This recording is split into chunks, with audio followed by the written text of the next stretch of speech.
Live from WRAL News Headquarters in Raleigh, your number one source for local news. WRAL News, coverage you can count on. It's a chilly start. Temperature at 36 in Roxborough, but we're starting to see the temperatures warm up. I'll show you a change in the pattern that'll bring our highs into the 80s. The Senate's final budget vote. Today, the state Senate will officially approve the more than $32 billion spending plan, the areas where that money will be used. Plus, a rally at Duke. Today, students, staff, and faculty will gather in defense of higher education. Their main concerns including university funding and international student visas being revoked. A lot of stories that we are covering this morning, this Thursday, as you're waking up with us here on WRAL News and Fox 50. I'm Chris Levingood, giving you a live look at the North Hills behind me. Nice blue skies, kind of setting the stage for the rest of the day we're going to have. Elizabeth Gardner is tracking that right now. It's going to warm up, a little chilly out in some places, but it is going to get warmer. Yeah, that sunshine's going to really do a good job to warm us up. Temperatures this afternoon will be close to normal in the low 70s. It should really feel beautiful. We're looking at our Garner towers, looking over toward Garner. What is right in front of you is our Mix 101.5 radio tower. It's 48 degrees now, so starting to see the temperatures in the triangle warming up now. Wind's nice and calm. It's been pretty windy the last couple of days. We shouldn't see nearly the wind today that we did yesterday. We did drop down to near freezing in Roxborough and over around Sanford. Temperatures are starting to creep up a little bit. We're mostly in the mid to upper 40s around the viewing area. And our temperatures this morning are still a little cooler than yesterday. In some places, 3 degrees cooler in the triangle, but 11 degrees colder there in Roxborough, where we did make it down to freezing this morning. Beautiful afternoon in store with highs in the low 70s. I'll show you how quickly we could climb into the 80s. Michelle. Thanks, Elizabeth. I'm in for Ken Smith this morning, taking a look at our busy roads. This is I-885 at TW Alexander Drive. You can see very slow moving. There is a crash in that area. You can see on the map right now that it is dotted with a couple of crashes so far. Some of them have cleared up. That one that I was talking about on TW Alexander Drive or near that, that seems to be there. Let's see if my map will go to it so I can show you exactly where this is happening. This is South Miami Boulevard at TW Alexander Drive. Just a couple of delays near that, but you saw how busy 885 was. Another crash that seems to have disappeared from the map was on I-40 westbound. That seems to have cleared up, so I'm going to keep an eye on that. A lot of delays with that. This is I-40 at Aviation Parkway, so this is in that area. You can see some flashing lights there and traffic very, very slow going this morning. So if you were on I-40, just keep that in mind this morning. Another crash we are following up in Creedmoor. This is US 15. The road is shut down in both directions because of this crash near Sanders Boulevard. We know that emergency personnel have been on scene for a couple of hours. We are working to get more details on this. As soon as I have that, I will be back with more. Chris. That sounds good, Michelle. We'll see you in just a little bit. A fire damaged a garage in Raleigh around 3 o'clock this morning. And what you're seeing is video from the WRAL Breaking News Tracker. Notice these firefighters working very hard to put the flames out. Those teams were at the home on Six Forks Road for about an hour and a half, and at last check, no injuries were reported. Deputies forced a reportedly stolen patrol car to crash, and this all started as a domestic disturbance in Wayne County. Investigators say one of the people involved in this case stole the deputy's patrol car and then took off. A chase started on Ranch Drive and ended on West Main Street in Mount Olive. Now, no one was hurt, but the driver was taken into custody.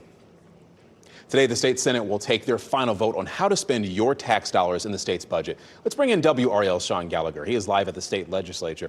And Sean, lawmakers have spent hours debating $30 billion tax dollars and how they'll be spent. Yeah, Chris, 5 hours yesterday and another busy day on the docket today as they come back for a final vote. That's largely a formality for this as it has to go through both of these days. Now, they will come here today for this final vote, which has largely been talked about over some of these topics like tax cuts, modest raises, and Helene recovery. Here's some of what you may have missed. There was some bipartisan support for the $32.6 billion budget proposal, passing 31-16 yesterday, but largely Democrats criticizing this proposal, including tens of millions of dollars cut from K-12 public school programs and administration, and at least $90 million from community college and public university budgets. But it does include modest pay raises for state employees and an additional $700 million for Hurricane Helene relief efforts on top of the $1.5 billion lawmakers already had approved. But Republican lawmakers are considering this a fiscally responsible budget. This is a budget that once again provides additional dollars for Hurricane Helene relief. provides pay raises both across the board and targeted pay raises for state employees and teachers. This budget isn't built on courage. It's built on the backs of our most vulnerable citizens. It is simply anemic. And Democrats attempted to make some changes to the budget, filing some 50 amendments. All but one were rejected by the Republicans. That one would allow for more prosecutors in both Wake and Guilford counties. Outside the legislature, Sean Gallagher, WRAL News. That's a story that we'll continue to follow here on WRAL News throughout the day. And today, hundreds of people will gather to demand better protections for students and faculty at Duke University. WRAL's Kelsey Coffey is in Durham this morning. And Kelsey, this is all part of the National Day of Action to defend higher education. Yes, Chris, Duke is joining dozens of college campuses across the country for National Day of Action. Students, faculty, and staff will be marching here on campus later this afternoon. They're calling on university leaders to respond to recent moves by the Trump administration. This comes after Harvard University recently rejected the administration's demands, like getting rid of DEI initiatives and limiting the acceptance of international students. Now the university could lose $2 billion in funding. Earlier this month, we reported that 6 international students at UNC had their visas revoked. Today, Duke students are speaking out. A group is gathering to make demands to university leaders. They say they want protections for international students, faculty, and staff. They also want the school to join a lawsuit against the Trump administration over policy changes. That march is scheduled for this afternoon at 3 o'clock. Kelsey Coffey, WRAL News, live in Durham. The man accused of killing this Fayetteville woman on your screen is in custody. Annie Locke's boyfriend, Tyreek Williams, is charged with murder and concealment of death. Locke's family says she was 5 weeks pregnant. Authorities found her remains in a body of water near NC Highway 72 West in Robeson County. She was reported missing back in October. Williams never filed a missing persons report and married another woman. Today, Annie's family is struggling to make sense of this crime. I wanted my sister a different way, not like this. I wanted her to come home, not like this. Locke's family is working on obtaining custody of her 2-year-old daughter. Williams was arrested in Missouri, and that is where he'll stay until he's extradited here. A Raleigh man is accused of sexual battery and practicing medicine without a license. 66-year-old Pedro Andres is that man. He's the person on your screen. Police say he booked appointments and then treated clients in his home. He uses techniques practiced in chiropractic and massage therapy, according to investigators. But again, he did not have a license. 5 families are out of their homes because of a fire at a row of townhouses. Now, what you're seeing is the scene when the WRAL breaking news tracker arrived last night. This is on Finsbury Street in Durham. No one was hurt, and investigators are working to determine what started this fire. A Sanford woman faces charges because an 11-month-old overdosed on fentanyl. Authorities say 28-year-old Alyssa Washington intentionally left a straw containing fentanyl and cocaine in reach of the child. That baby overdosed and became unconscious. Washington is charged with felony child abuse. Today, a ceremony will be held in observation of Child Abuse Prevention Month. The Morrisville Police Department and Wake County Health and Human Services will hold a pinwheel ceremony, and that will be held at 10 a.m. at the Indian Creek Trailhead. Meanwhile, Governor Josh Stein will tour the Safe Child Advocacy Center in Raleigh today. The center provides a full range of resources for child abuse victims, including medical and legal resources. Stein will start touring that facility at 11:30 this morning. A power outage in Puerto Rico has left most of that island in the dark this morning. What you're seeing here is video showing the dark city streets in San Juan. As of this morning, 12% of homes have had their power restored. At least 328,000 people are still without power. You may recall just months ago on New Year's Eve, there was another big blackout on that island. A new proposal at the legislature could limit solar development in North Carolina. The so-called Farmland Protection Act would cap solar development, specifically to no more than 20% of a county's agricultural land. The bill would also block new utility-scale solar projects. Plus, the current 80% property tax break for solar systems would also be cut in half. Some farmers say those changes could threaten their livelihood. Supporters of the bill say that it is about preserving farmland. Your time is 8:09. Deputies dodged danger. A near miss between a speeding car and authorities on a highway shoulder. We're going to give you a closer look at this close call in Florida. Plus, what he's calling the autism epidemic. This is what Health Secretary Robert F. Kennedy Jr. is referring to the rising rates of autism in the United States. Why autism awareness advocates say this is harmful to say. And it was a chilly start this morning, but beautiful sunshine with us all day warms us up. The Bulls have a homestand, and this evening's game looks fantastic weather-wise, 68 degrees at game time. I'll show you when our high temperatures will climb into the 80s.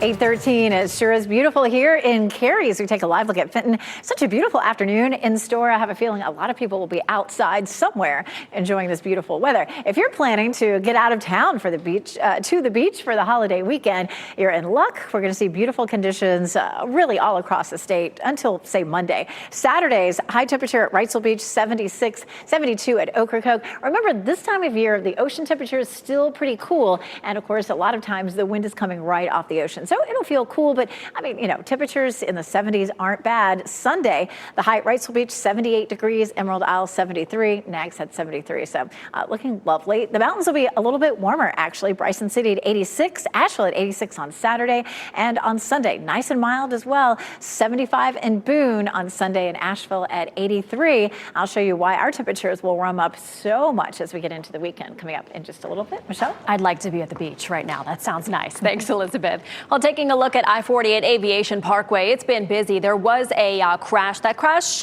seems to have cleared, but you can still see emergency personnel seem to be on the shoulder there on I-40. So very slow going in this area, even though the map is no longer showing that crash. This is where the crash was. It was I-40 eastbound. So that red and yellow is all of the traffic that you just saw. So just pack your patience if you're in that area. Just north of that, another crash, South Miami Boulevard at TW Alexander Drive. That one did have some delays. Looks like those delays are clearing, so hopefully that crash will clear in the near future. This is a look overall at what we're talking about. Couple of slowdown spots this morning, 8:14 on your Thursday morning. Another crash we are following the entrance ramp between Jones Sausage Road and I-40. That is not causing any delays. I'm going to keep my eye on that one. That one actually just popped up. We do have a disabled vehicle as well and a crash on Oberlin Road near Hillsborough Street. Those not causing any delays so far this morning. That other crash up in Creedmoor we're keeping our eye on. Road is closed because of a crash that happened a couple of hours ago. This is on US 15 near Sanders Road. As soon as we get any more information on this, we'll be sure to bring it to you. Listen to us anywhere in the car, 101.5 HD3. Take us with you on the go. Thanks, Michelle. A wildfire burning in McDowell County expanded to more than 300 acres. The State Forestry Service says the B-Rock fire is still 0% contained. About 150 firefighters and 3 helicopters are working to put this out. Meanwhile, another fire in the far west part of the state burned about 800 acres. The Heyo lead fire is burning in the Nantahala National Forest in Graham County. We need to show you this right here. The moment a speeding car hit a law enforcement vehicle. Did you see that? Notice those 2 deputies jump out of the way just in time. The car hit the patrol vehicle and then another car hit a power pole. The near miss for those deputies happened in Volusia County, Florida on Sunday, but only now are we seeing this video. These investigators were responding to a separate car situation involving a deer. Health Secretary Robert F. Kennedy Jr. claimed autism is an epidemic, and he made that claim a day after the CDC released new data on autism. The agency shows autism rates have increased from 1 in 150 children who were 8-year-olds in 2000 to 1 in 31 in 2022. Kennedy pointed to his own theory for the rise. He claims environmental factors are the cause, but the CDC says genetics are the cause of autism. Autism awareness advocates say that Kennedy's commentary on autism, it's harmful. And these are kids who will never pay taxes. They'll never hold a job. They'll never play baseball. Yeah, to hear someone who's a government official, you know, calling us an epidemic and, essentially labeling us as negative outcomes is quite harmful. That was Sam Bransden. He has a PhD in physics and is an autism researcher. Both Sam and his 7-year-old son have autism. A new pill version of a popular weight loss and diabetes medication could be available by the end of the year.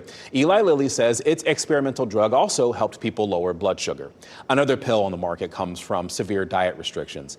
Eli Lilly says a daily pill would be easier to use, and the company says this is because it would be cheaper to make and it could possibly lower patient costs. New data shows 12 more people died from the flu in North Carolina, and that brings the statewide total to 515 this season. At least 5 of those deaths were children, and this is North Carolina's deadliest flu season on record. Several people have reached out to WRAL Investigates asking a similar question. What is the latest progress on a case involving a local mother accused of murder? Well, I reached out to Cumberland County District Attorney Billy West to get clarification on this. He said there is a lot of work being put into the case against Avante Devon. She's accused of killing 2 of her 5 adopted children, Blake and London Devon. Now, West couldn't reveal too much because of the ongoing investigation, but he did say a lot of hard work is being and will continue being put into this case. Things take time. You want to get it right. You want to do it right. And that's what we're dedicated to doing in this particular case. Which is why tonight at 6 o'clock, I am going to give you a closer look at the timeline of what needs to be done before the case is trial ready and when the case likely will go to trial. Again, that's at 6 o'clock over on WRAL. A boater is facing charges because of a crash during a fishing tournament on Lake Norman. 2 boaters were hurt in the crash that happened yesterday morning. And authorities say a boater in the tournament was traveling 50 to 60 miles an hour, and that is when he hit another boat, not even part of the tournament.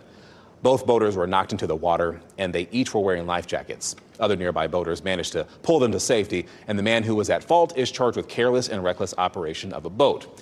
Meanwhile, a crash at a different fishing tournament in Alabama that left 3 people dead. And this also happened yesterday morning during a major league fishing event. Authorities say a bass fishing tournament crashed, a bass fishing boat crashed into another boat, and the 3 men who died were all on the same boat that was hit. All right, let's get you a live look at downtown Cary Park this morning. The Nest Playground, if you didn't know, was named #1 in the Public Playgrounds of America by USA Today's 10 Best Readers' Choice Awards. The Nest features nature-inspired equipment and 2 play areas for children of all ages and abilities. The playground also has 2 giant 20-foot cardinal structures that kids can climb on. There's even a splash pad for the warmer months. It's good to know once my child comes. Tonight, the Carolina Hurricanes play in Ottawa to wrap up the regular season, and then it is on to the playoffs. The Canes lost last night in Montreal. These are the end-of-season games that will not affect the Canes' playoff standing in any way. They're locked into a first-round matchup with the New Jersey Devils. The Canes will host games 1 and 2 at Lenovo Center, but the schedule has not been released, not just yet. Game 1 could be as early as Saturday or even as late as Monday. Meanwhile, weather-wise, we're taking a look at a day that is looking gorgeous outside. And if you like how it looks now, it's going to warm up and look even nicer later. Isn't that right, Elizabeth? It's a crisp start out there this morning, but it is absolutely beautiful. Today, honestly, just between us, today I think is going to be the most amazing day to get outside. Big warm up in the forecast for the holiday weekend. It's going to be great for, heading to the beach. Typically, the swimming pools aren't open just yet, but it'll be hot enough for it on Saturday. Fayetteville, Raleigh, Apex, Chapel Hill, all looking pretty this morning. Lots of sunshine. Less wind than we saw yesterday. Nice low dew point, low humidity. Chapel Hill's courtesy of Top of the Hill Restaurant. Here's our weather maker of the day. This high pressure system rotating clockwise has been dragging down some cooler air, but now it slides eastward, and that's going to allow warmer air to surge in just in time for the weekend. Well, watch that high pressure system. This is going to be an upper level high that's zooming in, almost the same as the surface high pressure system that I just showed you, but it moves on in, and it's going to sit here over Florida, and of course, rotating clockwise, it drags in the warm air. But as it sits here, it's going to keep any precipitation, any rain, any storms from moving over our area. As a matter of fact, it will stall them right through the Midwest. We've seen this pattern at least once already this spring. It tends to be a spring or fall type pattern, but it does typically cause flooding and a lot of severe storms. Chicago to St. Louis to Dallas tomorrow, a level 2 risk. And then on Saturday, again, almost the same spot. So there may be some flooding in the Midwest while we sit high and dry over the weekend. By early next week, week, our next weather maker arrives with a front on Tuesday. That'll bring us a chance of some showers and thunderstorms. And this position, of course, this high starts to push that warm air in. And that will be the big thing that we see over the weekend is these very warm temperatures. Checking out our Easter Sunday planner hour by hour, 64 in the morning at 6 a.m. if you're headed out for a sunrise service. It'll be comfortable. At lunchtime, 75, or brunch time, I should say. And then 82 at 6 o'clock after a high of around 86. So it'll be warm for us. Not the warmest on record, the warmest Easter, 1976 at 92 degrees. But we could be at, of course, 86 degrees in fourth of the warmest Easters we've ever seen at RDU, or at least in the last 50 years. Nice and warm and dry all the way through the weekend, and then we turn slightly wetter for early next week. Michelle? All right, thanks, Elizabeth. We're following some breaking news out of Raleigh right now. You can see on my map here, this is indicating a crash Oberlin Road near Hillsborough Street. We are hearing reports of somebody that was hit by a car. I want to go to a live picture of what we are talking about here. You can see police on scene. This is near NC State's Bell Tower. Again, we are hearing that a pedestrian was struck by a vehicle. Working to learn more about if that person, how badly that person was hurt. We do have a crew on scene. Michael Joyner is behind this camera right now. So as soon as we have any more information about that, we will let you know. Back here in the traffic center, we are also tracking other crashes as well. I-40 at Aviation Parkway. Take a look at this mess. Really such a slow go on I-40 right now because of a crash. This is the crash we are talking about, I-40 westbound. So if you are in that area, just keep that in mind. As always, you can listen to us on the radio, 101.5 HD3.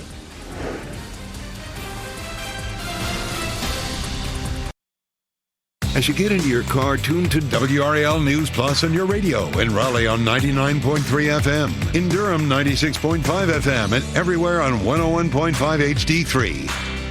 Good morning. Your time is 8:26. I'm Chris Levingood. We want to start with a traffic situation with Michelle McConaughey. Yeah, Chris, we are following some breaking news in Raleigh. We are hearing of a crash involving a pedestrian, Oberlin Road near Hillsborough Street. That's near the NC State Bell Tower. We do have Michael Joyner live on the scene. We want to show you this picture here.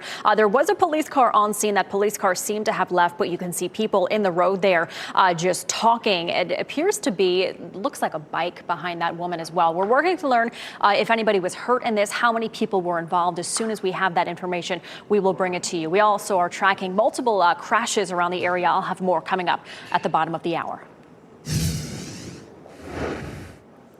And take a look at our temperatures this morning. Feeling pretty comfortable. 47 in Wilson, 48 in Durham, 50 in Fayetteville. It was a chilly start, but we'll see a rapid warm up. We'll be in the mid 60s by lunchtime and just looking gorgeous across the area right now.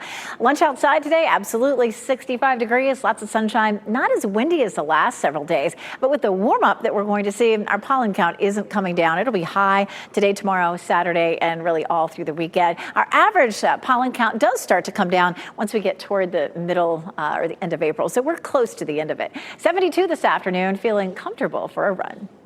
This morning, a plan to spend $32 billion in the state budget goes to a final vote in the Senate. It passed its first vote, 31-16 yesterday. And then after today's vote, the budget plan will head to the State House of Representatives.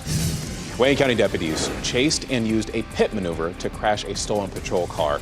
It started as a domestic disturbance in Wayne County, and that chase started on Ranch Drive and ended on West Main Street in Mount Olive. No one was injured, and the driver was taken into custody. Next on Fox 50, the message students and staff at Duke University are trying to send during today's planned rally. Now, breaking news from WRAL. Coverage you can count on. Coming up on Fox 50 at 8:30, we are following some breaking news. A pedestrian hit by a car by NC State's Bell Tower. This is a live look at the scene. We'll have what we know coming up with a traffic report. And it's a chilly start, but temperatures are beginning to creep up. Still pretty chilly in Roxborough at 39, but climbing on into the 40s and 50s. I'll show you why it'll be so much hotter for the weekend. Final Senate vote at the state legislative building where you are looking live this morning. State senators will decide how to spend your tax dollars in the state's proposed budget. What made the cut after hours of debate? Plus, day of action. Rallies planned at college campuses across the nation, including one at Duke University. The call to defend higher education and students as well. A lot of stories we're covering here on WRAL News on Fox 50. Thanks so much for joining us. I'm Chris Levingood. We'll take a quick look outside how things are looking in Durham this morning as things are a little crisp and cool there, Elizabeth. It was. Temperatures were in the low 40s this morning in Durham. We had some temperatures in the 30s up near the Virginia line and around Sanford as well. But temperatures are now starting to warm up. This is such a beautiful time of year. It looks gorgeous over Durham right now. The trees have all leaved out. The grass is green. Our wind has calmed down a little bit. It was pretty breezy the last couple of days.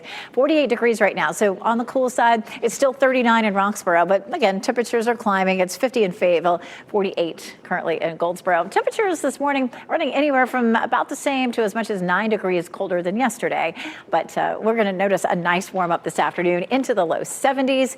We do have a big warm up that arrives just in time for the holiday weekend. I'll show you what's changing in the atmosphere coming up. Michelle? Thanks, Elizabeth. All right, we'll start with that breaking news, that crash on Oberlin Road and Hillsborough Street. That's near the NC State Bell Tower. We want to take you live to the scene. We are hearing reports of a pedestrian hit by a car. This white car has been stopped in a circle for a little while now. You can see some people talking right behind that car. We are working to find out how many people were involved in this, if anybody was hurt in this, this developing over the past 30 minutes or so. So we are working to learn more. As soon as we have more information on this, we will be sure to bring it to you live here on Fox 50. Elsewhere around the Triangle, we are also monitoring some other crashes. There is also a disabled vehicle on Wade Avenue there as well. But if you look at the traffic map, a lot of red on the map there. We have been seeing a lot of delays this morning. I-40 westbound, there is a crash there as well. You can see all of the red on the map. This has been very busy for the past hour because of that crash. This is a live look. I-48 Aviation Parkway. You can see a fire truck there off to the side of the road. A lot of traffic in both directions. So just keep that in mind if you are in that area. Another crash I'm also following up in Durham. This one actually disappeared. This was near TW Alexander Drive. So I will have another update coming up in the next 10 minutes, Chris. Sounds good. We'll check back in with you, Michelle. This morning, a plan to spend $32 billion of your tax dollars in the state budget goes to a final vote in the Senate. Let's bring in WRAL Sean Gallagher. He joins us live from the legislative building in Raleigh. And Sean, lawmakers have some hurdles to jump before this plan actually goes into effect. Yeah, that's right, Chris. Today, a final vote, though that's more of a formality in this process, but they will be back here in this building here behind me after a long Wednesday, 5 hours debating all sorts of topics related to this budget: tax cuts, modest raises for state employees, and Hurricane Helene aid effort, among a lot of priorities on this list. Now, there was some bipartisan support as the budget proposal passed 31-16. As the minority party, Democrats are locked out of the budget writing process, but offered up dozens of amendments. All but one was rejected. Democrats criticizing many cuts in this budget. Tax breaks, they say, only benefit the rich, and modest pay raises for those state employees, plus creation of a DOJ-style review of the state that could eliminate hundreds of mostly vacant government positions. Unfortunately, we have a budget where the weak grow weaker and the strong grow stronger. And put another way, it's where working families are left behind and out-of-state corporations, millionaires and billionaires benefit from tax giveaways. Minority Caucus, what do they offer the people of North Carolina? Higher taxes, curtail options that parents have for their children's education, increased debt, more bureaucracy, and higher utility bills. And after today's vote, the budget will then go over to the House of Representatives, which is also controlled by Republicans, but they're not always in lockstep during their decision process. So we'll, of course, monitor any compromises that are made in this budget going forward. Outside of the legislature, Sean Gallagher, WRAL News. Today, a fight to defend higher education. More than 200 students, faculty, and staff at Duke plan to march today. WRAL's Kelsey Coffey joins us live from Duke's campus this morning. Kelsey, this group will be marching this afternoon about 3 o'clock. Yes, Chris, Duke is joining dozens of college campuses across the country for National Day of Action. Students, faculty, and staff will march here on campus later this afternoon. They're pushing university leaders to make a response after recent moves by the Trump administration. This comes after Harvard University recently rejected the administration's demands, like getting rid of DEI initiatives and limiting the acceptance of international students. Now the university could lose $2 billion in federal funding. Earlier this month, we reported that 6 international students at UNC had their visas revoked. Today, Duke students are speaking out. A group is gathering to make demands to university leaders. They say they want protections for international students, faculty, and staff. They also want the school to join a lawsuit against the Trump administration over policy changes. That march is set to start this afternoon at 3 o'clock. Kelsey Coffey, WRAL News, live in Durham. Around 3 o'clock this morning, a fire damaged a garage in Raleigh. You're seeing video from the WRAL breaking news tracker on your screen. There are firefighters working to put out the flames in this video, and they were there until around 4:30 this morning. This happened on Six Forks Road, and no one was injured. Bit of a stark warning on the potential economic consequences of President Donald Trump's tariffs. Federal Reserve Chair Jerome Powell is calling the administration's tariffs, quote, unprecedented in modern history. He says their effects are highly uncertain. Powell says tariffs have the potential to threaten employment. Unemployment is likely to go up as the economy slows in all likelihood, and inflation is likely to go up as tariffs find their way, and some part of those tariffs come to be paid by the public. And Wall Street reacted to Powell's words almost immediately, sending stocks tumbling. And as you might imagine, not the only reaction coming in after Fed Chair Powell made those comments yesterday. President Donald Trump this morning reacting on Truth Social. Here is his post in its entirety right here. This came off of Powell saying that likely those tariffs are going to move us further away from our goals, and we are well positioned to wait for greater clarity before considering any adjustments. Well, Trump blasted him, saying always too late and wrong, and that the U.S. is getting rich off of the tariffs. The president, I might remind, appointed Powell during his first term, urged the head of the independent agency to lower interest rates, and they've been going back and forth on this. But you look at that last line right there. He says Powell's termination cannot come fast enough. Words from the president in reaction. Thanks, Jeff. 5 people, including a professor, were arrested during a protest for better campus housing conditions at NC Central. Students told WRAL some of the dorms on campus are very old. They say some even have mold in them. There's also a shortage of campus housing. 38% of students at NCCU live on campus, and that is higher than the UNC school system average of 29%. There's no way that y'all keep accepting all these people and your graduation rate is going down, but we're here living in these terrible living conditions and we pay all this money. NCCU leaders say teams are working to address maintenance concerns, and they also say they're advocating for more state support to address the issues. But students say the police response to that protest, that was uncalled for. Today, civil rights attorney Ben Crump and Reverend Jamal Bryant will be here in North Carolina, and they'll speak about the Trump administration getting rid of DEI programs. And this is happening as today marks the final day of the 40-day Target boycott. Bryant was the one who initiated that boycott after the retailer announced that it was ending its DEI program.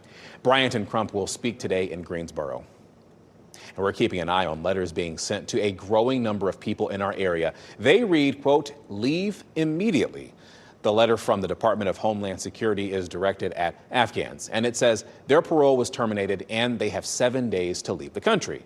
Immigration attorney Mary Lynn Tedesco received this email, and she says clients are reaching out with questions. Her advice is case by case with each person. It kind of depends where they are in the asylum seeking process.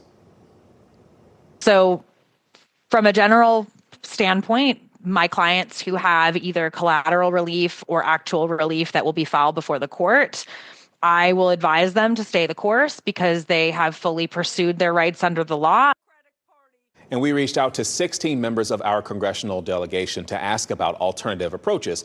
Congresswoman Deborah Ross responded, and so did Congresswoman Valerie Foushee, writing, quote, instead of stripping away these essential protections, we should be working to extend temporary protected status for these individuals and ensure that the United States remains a place of refuge and opportunity.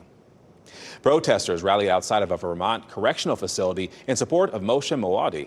The Columbia University student was arrested on Monday by Homeland Security. His lawyer says that his client was detained in direct retaliation for participating in pro-Palestinian protests. A federal judge temporarily blocked his deportation earlier this week. An autopsy report shows a Durham woman found on NC 55 this year was beaten to death with a baseball bat. The report shows 45-year-old Jennifer Moore had injuries to her head and her face from this attack in January. 56-year-old Patrick Whitaker Jr. is charged with her murder. He's right here on your screen. Investigators have not said if Moore and Whitaker even knew each other.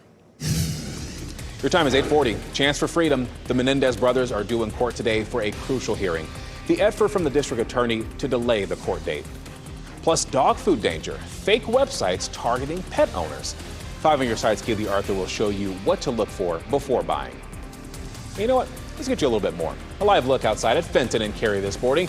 Kind of a cold morning to start, but summer-like temperatures are on the way for Easter weekend. Meteorologist Elizabeth Gardner has a look at that at today's forecast.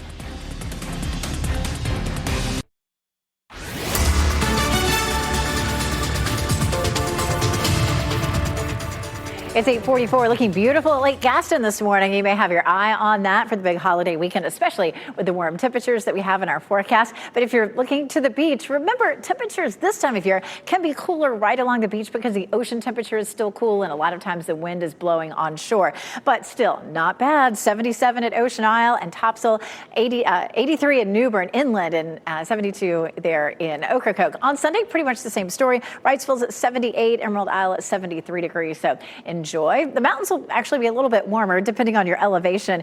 Bryson City and Asheville on Saturday at 86 and 78 in Boone. And then on Sunday, lots of sunshine too, 75 in Boone, 83 in Asheville, and 83 degrees in Murphy. So enjoy. We're going to have lots of warm weather here over the weekend too. Check that out coming up. Michelle? All right, thanks, Elizabeth. And we are still staying on top of that breaking news in Raleigh, the pedestrian that was struck by a car. This happening here. I'll show you exactly where. Oberlin Road near Hillsborough Street. That's near the NC State Bell Tower. That scene has since cleared.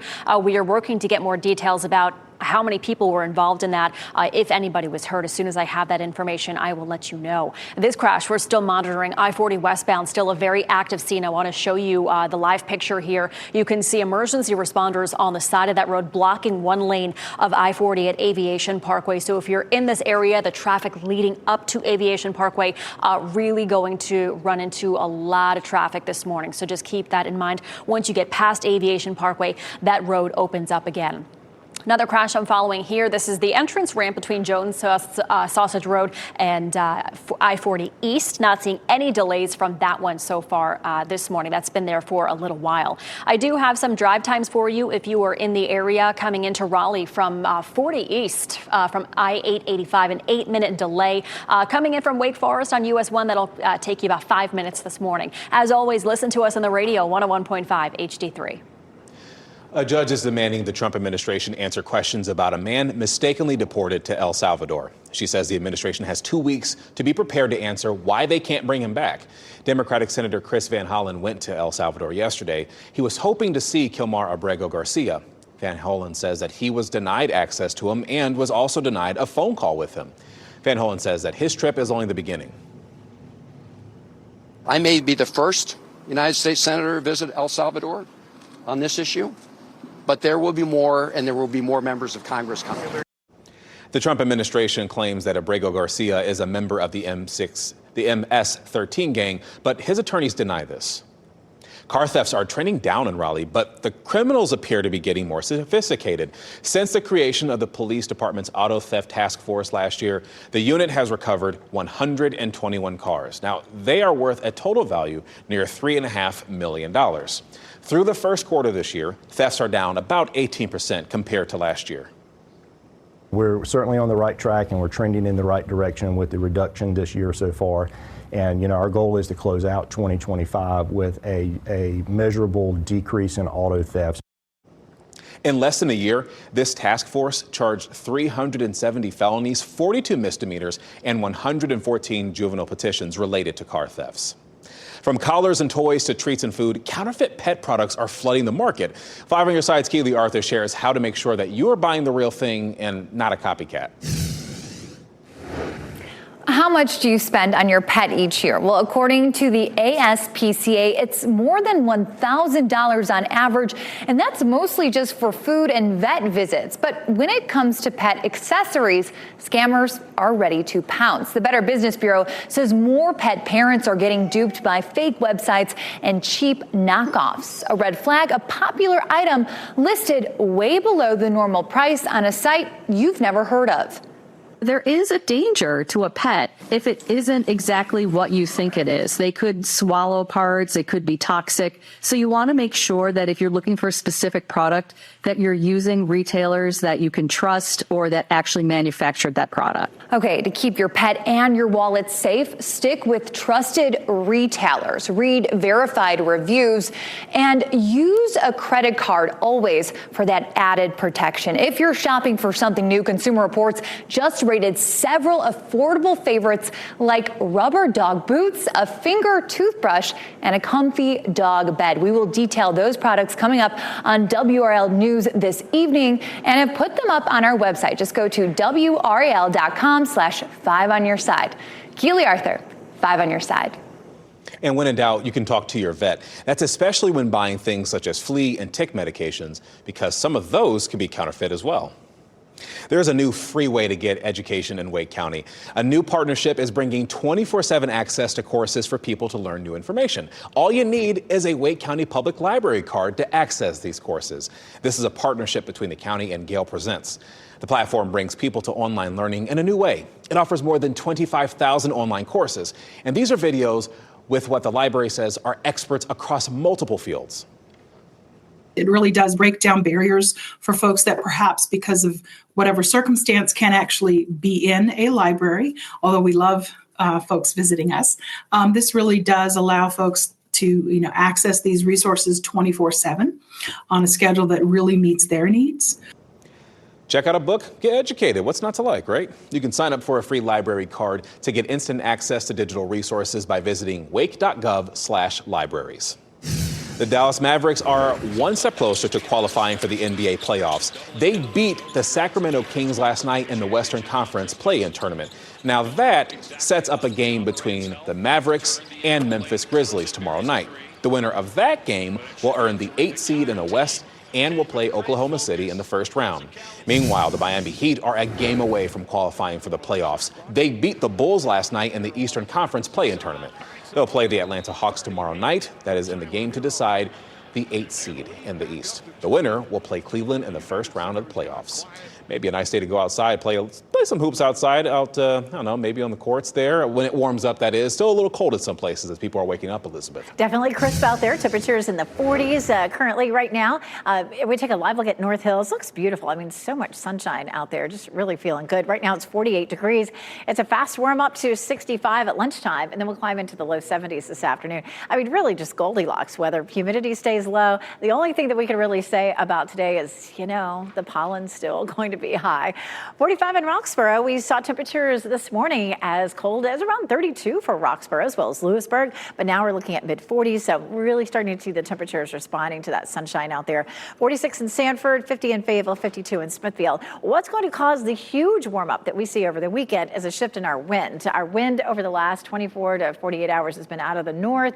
That changes today to southerly, but we're going to keep it right there at what I would consider perfect. 72 in Raleigh, 73 in Durham, and 77 in Fayetteville. Come by and visit the gardens today with the temperatures so lovely out there. Allison Breedlove sent us this one of the WRAL gardens. That color is gorgeous. Probably about another week. I think a few of the azalea bushes are beginning to fade a little bit, but of course they are planted in succession, and so with different species, they bloom at different times. So it's still pretty out there. Go to WRAL.com/report it and send us the photos that you would like to share with us. Our wind has been coming out of the northwest, bringing the cool temperatures, but high pressure rotates clockwise, and as it slides eastward, it starts to pull up that warmer air. So that's why we'll see such a big jump for the weekend. 73 is our normal high. Saturday, 89, and for Easter Sunday, 86 degrees. So really warm. We could hit that 90-degree day there. The normal first 90-degree day of the year happens on May 13th, the latest June 27th. That must have been quite a year. 89 for Saturday is actually close to the record high of 93. And then Sunday, the sunrise is at 6:34. A lot of folks out for sunrise services. The temperatures will be in the mid-60s. We do have our next weather maker there on Tuesday with a cold front, which will bring us a chance of some scattered storms. All right, thanks, Elizabeth. And before we go to break, we do want to give you a look at your winning NC Education Lottery numbers. And of course, we'll get you another check on weather and traffic in just a moment.